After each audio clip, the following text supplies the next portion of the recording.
protect and defend this Constitution of Kenya as by law. On the day he was sworn in, the president had a magnanimous and reconciliatory tone.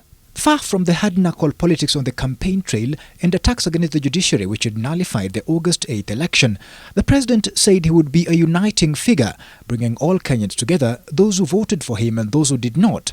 Just because they hadn't supported him, he said, didn't mean that the ideologies they had chosen were bad.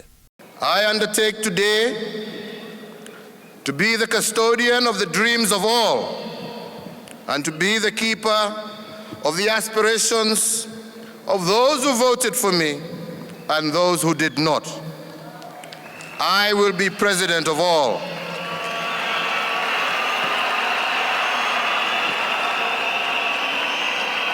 And I will devote my time and energy to build bridges, to unite and bring prosperity to all Kenyans.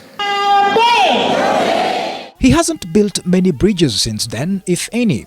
Most of those who did not vote for the ruling party are still stuck with the opposition, and the activities of the executive now rekindled the mood immediately after the 1st of September, after that ruling by the Supreme Court.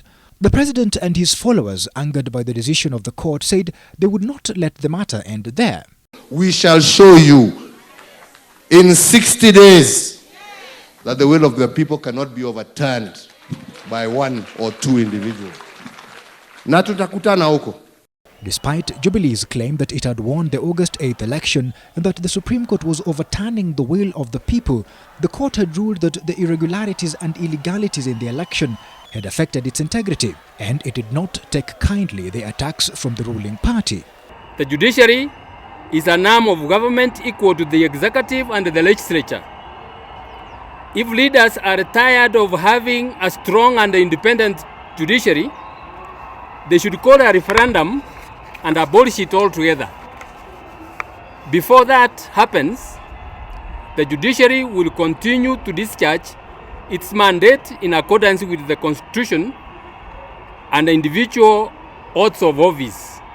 Jubilee agreed to take part in the repeat election, and it was the opposition which boycotted. The president then said that they were a law-abiding party. Hata kama hatukubaliani na nyinyi, tutarudia. Kwa sababu sisi ni watu ya amani. Sisi ni watu ambao tunatii sheria.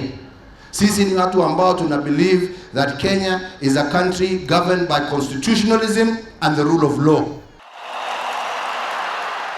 The frosty relationship appeared to thaw after the 28th of November when the president took his oath of office. However, with the recent developments of the opposition swearing in its leader Raila Odinga as the people's president, the confrontation is back. The police, a branch of the executive, has dismissed numerous court orders to bring opposition figure Miguna to the High Court. Miguna has instead now been deported.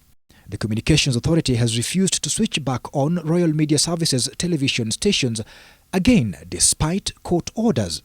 When he went to serve the orders demanding that the 3 media houses that the government had shut down be reopened, activist Ochieng Omtata was physically chased away from the authorities' offices. Could this be the revisiting the executive had spoken of in September? The executive has always felt that the judiciary sometimes is working against it, especially when it comes to prosecution of corruption and terrorism charges or through some of the temporary injunction it gives. And the president has never failed to let the judges know his feelings. The judiciary must be mindful of the effects of its actions on the other arms of government and how will it affect the lives of ordinary Kenyans. Any decision that negatively affects the desire of a better, prosperous life for the average Kenyan or their safety and well-being should be carefully interrogated before being undertaken. When the government has a good case, there is no reason whatsoever why we should not rule in its favor. But when the government has a bad case or it bungles in its prosecution or defense, we should not be expected to rule in its favor. With the high-stakes politics from both the opposition and the ruling party coming in every day, the judiciary's position as a neutral arbiter has never been more called for.